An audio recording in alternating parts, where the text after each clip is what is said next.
దేశంలో కాంగ్రెస్ తో పాటు కమ్యూనిస్టులు బలపడాల్సిన అవసరం ఉందన్నారు పిసిసి చీఫ్ మహేష్ కుమార్ గౌడ్. లౌకికవాదులు బలంగా ఉంటేనే దేశం ఐక్యంగా ఉంటుందన్నారు.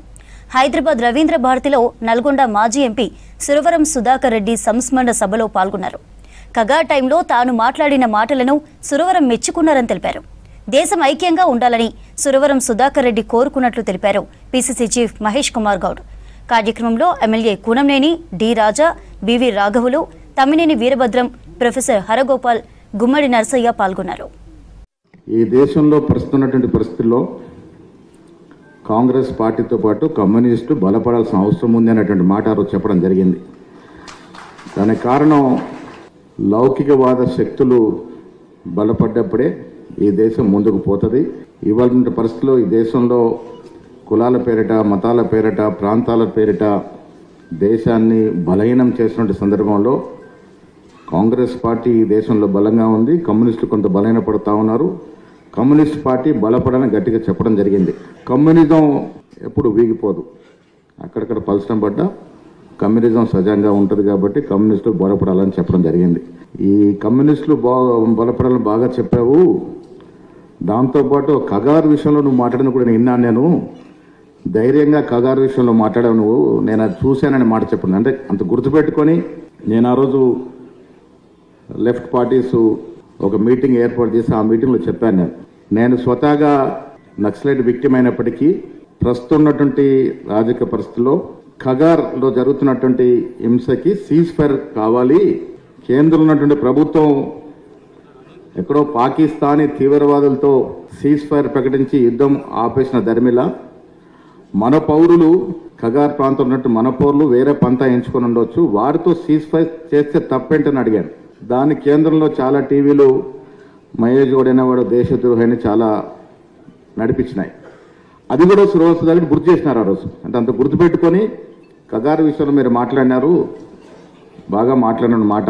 అంటే వారి జీవితం అంతా కూడా కమ్యూనిస్ట్ పార్టీకే కాకుండా దేశం యునైటెడ్గా ఉండాలని నీతిగా నిజాయితీగా జీవితాంతం కమ్యూనిస్ట్ పార్టీకి సేవలు అందించిన మహనీయుడు. రాజకీయ నిబద్ధతో రాజకీయాలు నడిపి తెలంగాణ చెందినటువంటి ప్రాంతవాసులు దేశ కమ్యూనిస్ట్ పార్టీని సమర్థవంతంగా నడపగలని అన్నేళ్ల పాటు జాతీయ కార్యదర్శిగా సేవలు అందించి నిరూపించినటువంటి మహానుభావుడు. మాలాంటి యువకులకి వారి జీవితం, వారి జీవన శైలి ఎప్పుడు కూడా మార్గదర్శనంగా ఉంటుందని చెప్తూ సెలవు తీసుకుంటా ఉన్నాను. చెట్టు సల్లని నీడ కమ్యూనిజమురా, కొండ గట్టు మేఘపు వాన కమ్యూనిజమురా, తను కాలి వెలుగునిచ్చే పొద్దు కమ్యూనిజం, గాయపడి చిగురించే నేల కమ్యూనిజం. చెట్టు సల్లని నీడ మురిపిస్తా ఉంది, కొండ గట్టు మేఘపు వాన కురిపిస్తా ఉంది. మండే పొద్దు కాలి వెలుగు పంచినట్టుగా భూమిని త్యాగాల దారిలో పయనించి యోధులు లోకానికి వెలుగు పంచేరు. నిజమది కంటికి కనపడకున్నా వీసే గాలి నిజం. అంత నిజం కమ్యూనిజం. వీణులు వినలేకున్నా అవని పరుగు నిజం. తనువుల దాగున్న ప్రాణశక్తి నిజం. నిజాలకే మసిపూసే క్యాపిటలిజం కాదు నిజం. క్యాపిటలిజం కాదు నిజం. భారతీయ తత్వమైనా ఏ దేశమైనా నువ్వు బతకాలి, నువ్వు బతకనియాలి. అంతకు మించిన ధర్మం శ్రమజీవ చేస్తే పరోపకార పుణ్యం పాపాయ పరపీడనం ఏ వాదం చెప్తుంది అదే వద్దు. ఒక్కడే బతకాలి, ఒక్కడే తినాలి, ఒక్క నాశనం కావాలనుకుంటే. అందుకనే నరసింహరావు ఏటవుతుందా, తరమెళ్ళిపోతున్నదు, త్యాగాల స్వరమాగిపోతున్నదు. ఇదేమన్నా చాలా గొప్పగా ఇక్కడ ప్రజానాట్యం ప్రొడక్ట్. వెంకటరెడ్డి అక్కడ, ఈయన ఇక్కడ, ఎలాంటి విమలకో దిక్కు. ఏమో ఇంతమంది ఉన్నా, ఏ పదవులు వచ్చినా, మా స్థాయి లేకపోయినా కమ్యూనిజం మాత్రమే మాకు అత్యంత ప్రియంగా అనిపిస్తుంది. మాకే కాదు, సారు రావిశాస్త్రి గురించి చెప్తాడు, రమణ సారు ఒకసారి చెప్తున్నప్పుడు వాళ్ళంతా ఎలాంటి భగవతి, జస్టిస్ చెన్నపరెడ్డి, చంద్రచూడు, ఆయన ఎవరు కృష్ణయ్య గారు, మేమేంది ఇట్లాంటి పాత్రికేయులు, యాదన్న గారు, పతంజలి గారు, కె శ్రీనివాస్ మొదలుకొని శ్రీనివాసరెడ్డి గారు, తర వెళ్ళిపోతున్నదో అయిపోయి నేను రాసిన కానీ పాడలేను. తరమెల్లిపోతున్నదో త్యాగాల స్వరమాగిపోతున్నదో, అనువంత స్వార్థము అంచుకురానిక కడవరకు కమ్యూనిస్టులుగా బతికినట్టి తరమెల్లిపోతున్నదో త్యాగాల స్వరమాగిపోతున్నదో, తరమెల్లిపోతున్నదో త్యాగాల స్వరమాగిపోతున్నదో, తరమెల్లిపోతున్నదో త్యాగాల స్వరమాగిపోతున్నదో. సాగిలా పడిపోయి సంపదలే ఎదురొచ్చి పదవి పంపకాలు పల్లెములో తెచ్చిన ఏ ప్రలోభాలకు లొంగని యోధులు, కోరి వచ్చిన సిరులను కొనగోట తాకని జననేతను, కోరి వచ్చిన సిరులను కొనగోట తాకని జననేతను, కోరి వచ్చిన సిరులను కొనగోట తాకని జననేతను, కోరి వచ్చిన సిరులను కొనగోట తాకని జననేతను. తరమెల్లిపోతున్నదో త్యాగాల స్వరమాగిపోతున్నదో, తరమెల్లిపోతున్నదో త్యాగాల స్వరమాగిపోతున్నదో. ఓ వీరులారా, ఓ శూరులారా, వందనాలు, ఎర్ర వందనాలు. ఓ వీరులారా, ఓ శూరులారా, వందనాలు, ఎర్ర వందనాలు. ఓ వీరులారా, ఓ శూరులారా, వందనాలు, ఎర్ర వందనాలు. ఓ యమనులారా, త్యాగధనులారా, వందనాలు, ఎర్ర వందనాలు. ఓ వీరులారా, ఓ శూరులారా, వందనాలు, ఎర్ర వందనాలు. ఓ వీరులారా, ఓ శూరులారా, వందనాలు, మీకు వందనాలు. తరమెల్లిపోతున్నదో త్యాగాల స్వరమాగిపోతున్నదో, తరమెల్లిపోతున్నదో త్యాగాల. అలుపు లేని నడక పేద జనము వెనుక, అలుపన్నదే లేని ఆశయాల బాట, తలవాల్చి కలలోన ప్రతి క్షణము పోరు ధ్యాసే, నిధులలో సైతము సమత ధ్యాసే, ప్రతి క్షణము పోరు ధ్యాసే, నిధులలో సైతము. కూడా ఒకే జిల్లాకు చెందిన వాళ్ళు. ఆయన కలిసినప్పుడల్లా ఒక అయస్కాంత ఆకర్షణ ఉంది అన్నట్టుగా అనిపిస్తుంది. చాలా సౌమ్యంగా, చాలా ప్రేమగా, చాలా స్నేహంగా మాట్లాడిన అనుభవాలు ఏవైతున్నాయో ఆ అనుభవాలు నాకు నా జ్ఞాపకలో భాగంగా ఉన్నాయి. మ్యాక్సిమ్ గోర్కీ రాసిన మదర్ నవలలో మ్యాక్సిమ్ గోర్కీ చాలా ప్రాఫిటిక్గా నేను చెప్పాడు. ఆమె అంటే అమ్మ అంటుంది, ఈ పిల్లలను చూస్తుంటే ఈ రాజ్యాన్ని కూడగొడతాడనేటువంటి విశ్వాసం నాకు కలుగుతుంది, కానీ ఎందుకు ఒక నూతన మానవుడిని సృష్టించగలడు అనే విశ్వాసం నాకు కలగడం లేదంటే. ఇవాళ మొత్తంగా కమ్యూనిస్టు పార్టీలు కానీ, మార్క్సిస్టు పార్టీలు కానీ, లేదా మానవీయమైనటువంటి భావజాలం ఉన్న వాళ్ళందరూ కూడా ఒక మానవీయ ప్రపంచాన్ని సృష్టించడం ఎలా, ఇలాంటి ఒక నూతన సమాజం, ఒక నూతన మానవుడు, మార్క్స్ ఊహించిన నూతన మానవుడు, మార్క్స్ ఊహించినటువంటి సమాజం, అలాంటి ఒక భావజాలాన్ని విశ్వసించి జీవితకాలం అంతా ఆ విశ్వాసాల కొరకు నిలబడ్డవాడు సుధాకర్ రెడ్డి గారు.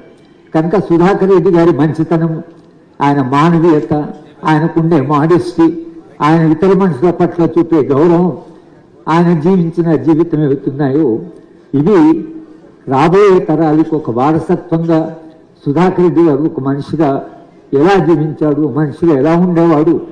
మార్క్సిస్ట్ అంటే ఏదో మీసాలు ఉంటాయి, భయంకరంగా ఉంటారు, వాళ్ళంతా యుద్ధ ఇది ఉంటుంది, వాళ్ళకి ఎప్పుడు ఒక హింసను కోరేవాళ్ళు అనే ఈ ప్రచారం ఏది జరిగిందో, ఈ ప్రచారానికి ఒక జవాబుగా సుధాకర్ రెడ్డి గారి వ్యక్తిత్వాన్ని మనం చూడొచ్చు. కమ్యూనిస్టులు అంటే ఎలా ఉంటారంటే వాళ్ళు ఎప్పుడు హింసనే కోరుకుంటారు, మనుషులను చంపనే కోరుకుంటారు అని ఒక జరిగిన విష ప్రచారం ఏదైతుందో ఆ విష ప్రచారానికి జవాబులు చెప్పాలంటే ఇలాంటి మనుషులు సుధాకర్ రెడ్డి గారు ఎలా జీవించారు, ఆయన జీవితంలో ఎట్లా అసలు ఎంత సౌమ్యంగా ఉన్నాడు, ఎంత మంచి మనిషి అనేటువంటిది ఏదైతుందో అది రాబోయే తరాలకు ఒక స్ఫూర్తిదాయకంగా ఉండాలని సుధాకర్ రెడ్డి గారి జ్ఞాపకాలు అవుతున్నాయో తప్పకుండా వాటన్నింటినీ మనము వచ్చే తరాలకు నిలబెట్టవలసిన అవసరం ఉంది. ఆ బాధ్యత కమ్యూనిస్ట్ పార్టీ, సిపిఐ పార్టీ నిర్వహిస్తారని మాబోతు వాళ్ళము సుధాకర్ రెడ్డి గారి పట్ల ఉండే అభిమానం కొద్దీ తప్పకుండా మా జ్ఞాపకాలను కూడా మేము రాస్తామని, మీరందరూ కూడా సుధాకర్ రెడ్డి గారిని ఇక్కడ వచ్చి గౌరవిస్తూ ఇక్కడికి వచ్చిన మీ అందరూ కూడా కనీసం మరింత మెరుగైన మనుషులుగా మారడానికి, మన నిత్య జీవిత ఆచరణలో కొంత మానవీయంగా ఉండడానికి మనం తప్పకుండా ప్రయత్నం చేయాలని, అటువంటి ప్రయత్నం ఇప్పుడు చారిత్రక అవసరంగా మీరు భావించవలసి ఉంటుందని సుధాకర్ రెడ్డి మెమోరియల్ మీటింగ్కి వచ్చిన వాళ్ళందరూ కూడా ఆ మంచితనాన్ని మరింత మనతో తీసుకుపోవాలని మిమ్మల్ని కోరుతూ, దాదాపు దశాబ్దం పైగా 14 సంవత్సరాల పైగా మేమిద్దరం కలిసి కమ్యూనిస్ట్ ఉద్యమంలో నాయకత్వ స్థాయిలో పనిచేశాం. ఈ సందర్భంగా ఆయనతో చాలా సందర్భాలు కలిసి మమేకమై పనిచేసిన సందర్భాలని, కొన్ని సందర్భాల్లో రాజకీయంగా విభేదాల మధ్య పనిచేసిన సందర్భాలు ఉన్నాయి. ఈ ఉద్యమం ఎన్ని ఆటుపోట్లు ఎత్తుపల్లాలు ఏం చూసినా కమ్రేడ్ సుధాకర్ రెడ్డి గారి యొక్క వ్యక్తిత్వం, ఆయన పని పద్ధతి, ఆయన ప్రజలతోటి, పార్టీలతోటి, కమ్యూనిస్ట్ ఉద్యమంతో ఆయన వ్యవహరించిన, దాన్ని నడిపిన తీరు, ఇవన్నీ నా మీద, అలాగే బహుశా ఆయనతోటి అనేక మంది పనిచేసిన వారి మీద చెరగని ముద్ర వేసి ఉంటాయని నేను అనుకుంటున్నాను. కమ్యూనిస్టులతోటి, కమ్యూనిస్టు భావజాలంతో భిన్నించే వాళ్ళు కూడా ఆయన వ్యక్తిత్వానికి ముగ్గురు కావాల్సిన పరిస్థితి ఉంటుంది. అటువంటి వ్యక్తిత్వం చాలా తక్కువ మందిలో ఉంటుంది. కమ్రేడ్ సుధాకర్ రెడ్డి గారు ఆ రకంగా తన యొక్క శక్తియుక్తులు, సామర్థ్యాల ద్వారానే కాకుండా తన వ్యక్తిత్వం ద్వారా కూడా కమ్యూనిస్టు ఉద్యమానికి ఒక గొప్ప స్ఫూర్తినిచ్చారని చెప్పేసి నేను భావిస్తున్నాను. విషయం మీద ఏమీ రాజీ పడకుండానే విషయాల్ని చర్చకు పెట్టి అందరి విషయాలను విని ప్రజాస్వామికంగా వ్యవహరించి ఆ రకంగా కలుపుకుపోయే మనస్తత్వం అయింది. బహుశా మాలో కొంతమందిలో అటువంటి స్థాయి, స్ఫూర్తి అప్పుడప్పుడు కొరవడిన సందర్భాలు కూడా ఉంటాయి. కానీ ఆయనలో నేను ఎప్పుడు అట్లాంటి సందర్భం చూడలేదు. మొత్తం విశాలమైన ప్రజానీకాన్ని, విశాలమైన శక్తుల్ని, కమ్యూనిస్టు ఉద్యమ శక్తుల్ని, వాటన్నిటినీ కలివిడిగా కలుపుకోవడానికి అటువంటి గొప్ప వ్యక్తిత్వం అవసరం. గతంలో కన్నా ఇప్పుడు ఇంకా ఎక్కువ అవసరం. అటువంటి వ్యక్తిత్వం ఆయనలో చూశాను. అటువంటి వ్యక్తిత్వం ఇప్పుడున్న కమ్యూనిస్టు శ్రేణుల్లో కూడా ఉండాలి. ఉంటేనే ఉద్యమం ఐక్యంగా ముందుకు పోద్ది అని చెప్పేసి నేను భావిస్తున్నాను. విద్యార్థి దశ నుండి ఉద్యమాలు చేస్తూ ఏ రోజు కూడా తల వంచకుండా ఎవరికి కూడా ఏ రకమైనటువంటి ఒక పట్టుదలతో ముందుకెళ్ళినటువంటి గొప్ప నాయకుడు సురవరం సుధాకర్ రెడ్డి గారు. ఒక పాత సుభాషితం గుర్తుకొచ్చింది. సమాజంలో 3 రకాలైనటువంటి మనుషులు ఉంటారు.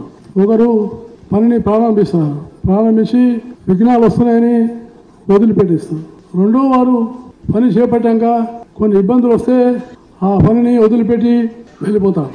కానీ ఉత్తములు ఎవరైతే ఉంటారో ఆ ఉత్తములు ఎన్ని అడ్డంకులు వచ్చినా, ఎన్ని కష్టాలు వచ్చినా, ఎన్ని ఇబ్బందులు వచ్చినా అనుకున్న సిద్ధాంతానికే కట్టుబడి సాధించేటువంటి గొప్ప నాయకులు ఉత్తములు అంటారు.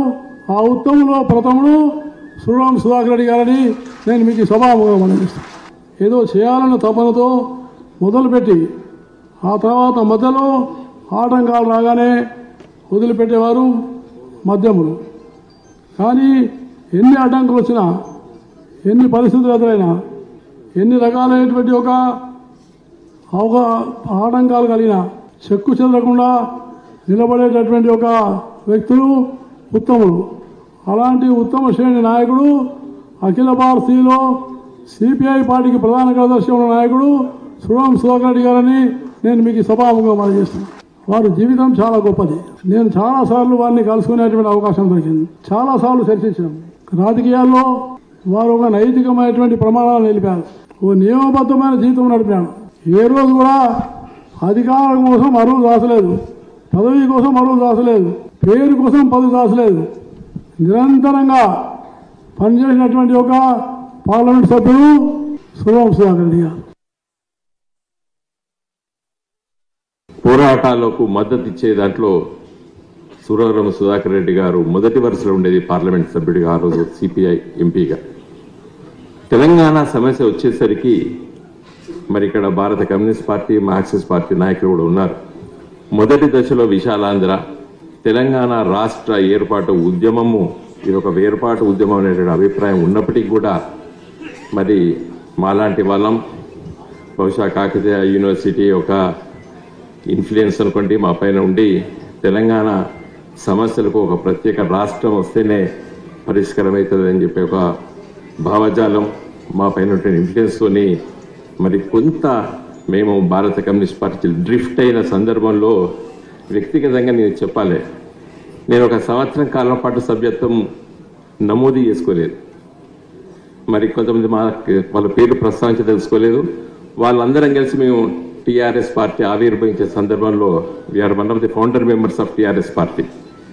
కొంతమంది సస్పెండ్ చేసి నా పట్ల సస్పెండ్ చేయాలంటే సుధాకర్ రెడ్డి గారు ఆయన మెంబర్షిప్ చేసుకోలేదు కదా అని అన్నారు. నేను పార్టీకి రాజీనామా చేయలేదు, నేను సస్పెండ్కు గురి కాలేదు. అయితే అంటే వారికి ఇప్పుడు నీకు చెప్పుకోక తప్పదు, I may be right, I may be wrong also, but what ever it may be. So ఆ సిచ్యువేషన్ ఎక్స్ప్లెయిన్ చేస్తున్నాను. సుధాకర్ రెడ్డి గారి గురించి వెళ్ళి మనము అర్థం చేసుకోవాలి. అంటే ఎంత గొప్ప మనసున్నటువంటి వ్యక్తి సుధాకర్ రెడ్డి గారు. చాలామంది మాట్లాడింది కాబట్టి నేను క్లుప్తంగా ముగించే ముందు, తెలంగాణ రాష్ట్రం కోసం ఢిల్లీలో మరి మేము బర్ధన్ గారి దగ్గరికి, రాజా గారి దగ్గరికి పలు సందర్భంలో వెళ్ళే సందర్భంలో మెల్లగా ఈ సమస్య మరి ఎప్పుడోసారి పరిష్కారం కావాలనే ఒక అభిప్రాయానికి రావడం, కొంతకాలం తర్వాత భారత కమ్యూనిస్ట్ పార్టీ సానుకూలంగా మరి అభిప్రాయం చెప్పడం, ప్రణబ్ ముఖర్జీ కమిటీ రిపోర్టు మేమందరం రాజీనామా చేసి బయటకు వచ్చే ముందు పార్లమెంట్ నుండి మరి సీతారాం యేచూరి గారు సిపిఎం నుండి, సురవరం సుధాకర్ రెడ్డి గారు ఇద్దరు కూడా ప్రణబ్ ముఖర్జీ ఛాంబర్స్లోకి వెళ్ళి వారు మా పైన తుపాకీ పెట్టి పేల్చకండి, ఇష్టం ఉంటే మీరు ఇవ్వండి అని ఇద్దరు కూడా చెప్పే సందర్భంలో ప్రత్యక్ష సాక్షి. ప్రణబ్ ముఖర్జీ గారి ఉన్న సందర్భంలో ఒరిజినల్ రాజ్యాంగం లోపల సెక్యులరిజం, సోషలిజం అనే పదాలు లేవు, మధ్యలో చూపించారు కాబట్టి వాటిని డిలీట్ చేయాలని చెప్పి సుప్రీంకోర్టులో మరి ఆర్ఎస్ఎస్ భావజాలం ఉన్నటువంటి వ్యక్తులు, ముఖ్యంగా సుబ్రహ్మణ్య స్వామి లాంటి వాళ్ళు మరి ప్రోద్బలంతో ఫైల్ చేసినటువంటి పిటిషన్ను సుప్రీంకోర్టు ఒక మంచి తీర్పుతోనే వీటిని తీసేయడానికి వీలు లేదు. ఎందుకంటే రాజ్యాంగంలో ఇన్హెరెంట్గా సెక్యులరిజం ఉంది, తర్వాత సోషలిస్టిక్ ఐడియాలజీ ఉంది మన రాజ్యాంగంలో, వాటిని తొలగించదని చెప్పి ఒక బ్రహ్మాండమైన తీర్పిచ్చిన సందర్భంలో నేను ఆంధ్రజ్యోతికి ఒక వ్యాసం రాసినప్పుడు సుధాకర్ రెడ్డి గారు నాకు గుర్తు చేసి ఇప్పటికైనా కొంతమంది ఉన్నారు ఈ విధంగా స్పందించుతున్నారని చెప్పి కూడా నాకు ఆ రోజు ఫోన్లో చెప్పారు. నాకు చాలా బాధిస్తుంది, వారిని మరవలేం. నేను బ్రతుకున్నంత కాలం సుధాకర్ రెడ్డి గారిని నేను మరవలేను. కాకుండా అనేక మంది వివిధ పార్టీలకు చెందినటువంటి వ్యక్తులు, కమ్యూనిస్ట్ పార్టీకి చెందినటువంటి వాళ్ళే కాకుండా కాంగ్రెస్ పార్టీ కానీ, అదేవిధంగా ప్రత్యేకించి ఇవాళ కాంగ్రెస్ పార్టీలో వివిధ హోదాల్లో ఉన్నటువంటి వ్యక్తులు కానీ మాట్లాడుతున్నప్పుడు భారతదేశంలో ప్రజాస్వామ్య పరిరక్షణకు కానీ, భారతదేశంలో ప్రజల సమస్యల పరిష్కారం కోసం కానీ కమ్యూనిస్ట్ పార్టీ ఐక్య ఉద్యమం, కమ్యూనిస్ట్ పార్టీ మళ్ళా ప్రజల పక్షాన నిలబడి ప్రత్యేకించి ఒక స్థానాన్ని సంపాదించుకోవాలనేటువంటి బలమైనటువంటి కోరికని వెలబుచ్చారు. ఎందుకంటే కమ్యూనిస్ట్ పార్టీ అనేటటువంటి వాడు, కమ్యూనిస్ట్ పార్టీ కార్యకర్త అనేటువంటి వాడు నిజాయితీపరుడు, న్యాయం తరపున నిలబడతాడు, పేదవాడి తరపున పోరాడతాడు, హక్కుల కోసం పోరాడతాడు అనేటటువంటి ప్రగాఢమైనటువంటి విశ్వాసాన్ని సంపాదించుకున్నటువంటి పరిస్థితి ఈ దేశంలో ఉంది. ఈ దేశంలో కాదు, ప్రపంచవ్యాప్తంగా ఉంది. అందుకనే ఇవాళ వాళ్ళు ప్రారంభించినటువంటి ఈ చర్చ అర్థవంతంగా, ఫలప్రదంగా కొనసాగాలని అని నమ్మేటటువంటి వాడిని, ఒక ప్రజాస్వామ్యవాదిగా నేను. మరి ప్రపంచీకరణ తర్వాత 1990 ప్రాంతం తర్వాత ప్రత్యేకించి ప్రపంచవ్యాప్తంగా దేశవ్యాప్తంగా చాలా మార్పులు వచ్చిన సంగతి మీకు తెలుసు. నాకు బాగా గుర్తు 1967 నాకు 10 సంవత్సరాల వయసు. అప్పుడు అసెంబ్లీకి జరిగినటువంటి జనరల్ ఎలక్షన్లో ఉమ్మడి రాష్ట్రంలో మా నియోజకవర్గం తరఫున పాటిబండ్ల కోదండరామయ్య గారని పెద్ద ఆయన పోటీ చేశారు కమ్యూనిస్ట్ పార్టీ తరఫున. మా నాన్న ఆయనకి ముఖ్యమైనటువంటి ఏజెంట్. మా ఇల్లు కమ్యూనిస్ట్ పార్టీ కార్యాలయం. అనేక మంది పెద్దలు వచ్చి మా ఇంట్లో ఉండి అక్కడ ప్రచారం నిర్వహించి మరి ఆయన గెలుపు కోసం ప్రయత్నం చేశారు. అంతకుముందు మా ప్రాంతం తెలంగాణ ప్రాంతానికి బోర్డర్ విలేజెస్. తెలంగాణ సాయుధ పోరాటం జరుగుతున్నప్పుడు మా ప్రాంతం అంతా, ప్రత్యేకించి మా ఊరు ఒక కోటలాగా నిలబడింది. అనేక మంది తెలంగాణ సాయుధ పోరాట యోధులు మా ప్రాంతంలో వచ్చి ఉండి ఆశ్రయం పొంది అక్కడి నుంచి పోరాటానికి మరి నాయకత్వం వహించినటువంటి పరిస్థితి. ఆ సందర్భంగా అప్పుడున్నటువంటి మలబార్ పోలీసుల చేతుల్లో దెబ్బలు తిన్నటువంటి కుటుంబం మాది. ఆ పోరాటం యొక్క స్ఫూర్తితోటి మా నాన్న కమ్యూనిస్ట్ పార్టీలో నాయకుడు కాకపోయినా ఒక కార్యకర్తలాగానే, ఒక అభిమానులాగా ఉంటూ తనకి తోచిన పద్ధతిలో సహాయం చేశాడు. 1967 ప్రాంతంలో కోదండరామయ్య గారు గెలుస్తారనేటటువంటి చాలా ప్రగాఢంగా ఉండేది. నేను కుర్రవాడిని. నేను రాజకీయాలు అబ్జర్వ్ చేస్తున్నటువంటి పరిస్థితి. అప్పుడు అడిగాను, మరి ఎన్నికలు జరిగినాయి, కోదండరామయ్య గారు గెలవలేదు, కాంగ్రెస్ పార్టీ గెలిచింది, ఏ నాన్న ఏంటి పరిస్థితి, మీ పార్టీ పరిస్థితి అని అన్నా.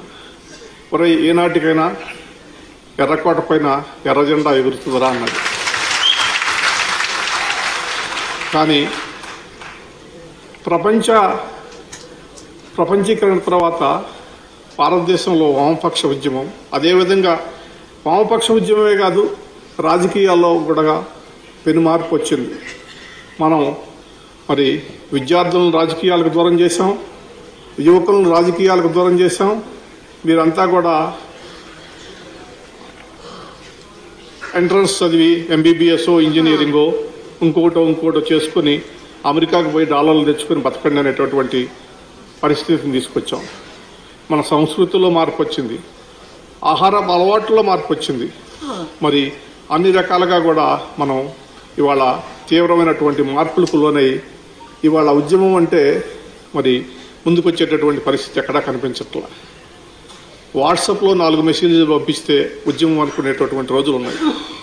ఇవాళ ప్రజలెవరు కూడా మరి రోడ్ల మీదకి వచ్చి కానీ ఉద్యమాలు చేసేటటువంటి పరిస్థితి లేదు. మరి కమ్యూనిస్ట్ పార్టీ అధికారంలోకి వస్తుందా రాదా అనేటటువంటి సమస్య కాదు. కమ్యూనిస్ట్ పార్టీ బలమైనటువంటి ఒక ప్రతిపక్షంగా నిలబడి ప్రజల తరపున పోరాటం చేసి వాళ్ళ హక్కులను మరి పరిరక్షిస్తుందనేటటువంటి నమ్మకాన్ని కలుగజేయాల్సినటువంటి బాధ్యత ఇవాళ కమ్యూనిస్ట్ పార్టీలకు ఉంది. ప్రత్యేకించి దాని గురించి మరి ఆలోచన చేయాల్సినటువంటి అవసరం ఎంతైనా ఉంది. నేను సుదీర్ఘమైనటువంటి ఉపన్యాసం ఇవ్వదలుచుకున్నప్పటికీ కూడా మాలాంటి ప్రజాస్వామ్యవాదులు, తటస్థవాదులు, ఈ దేశంలో ప్రజాస్వామ్యం బతకాలా, ప్రజలకు న్యాయం జరగాల, హక్కులు పరిరక్షించబడాలా, అందరూ బాగుండాలనేటువంటి కోరుకునేటటువంటి వాళ్ళకు కూడా ఒక నిరాసక్త, ఒక నిస్పృహల్లో ఉండేటటువంటి పరిస్థితి ఉంది. దానికి కారణం ఇవాళ బలమైనటువంటి గొంతు వినిపించేటటువంటి పరిస్థితి లేదు, బలహీనుడి గొంతు వినేటటువంటి రోజులు లేవు. కాబట్టి అన్ని వ్యవస్థల్లో కూడా మరి ఒక మార్పు రావాలి అంటే ప్రజల తరపున మాట్లాడేటటువంటి వాళ్ళు, ఒక ఉద్యమం చేసేటువంటి వాళ్ళు, మరి అవినీతికి పాల్గొండా, ఆశ్రిత పక్షపాతానికి పాల్గొండా ప్రజల కోసం జీవించేటటువంటి సుధాకర్ రెడ్డి లాంటి మనుషులు ఇవాళ కావాల్సినటువంటి అవసరం ఉంది.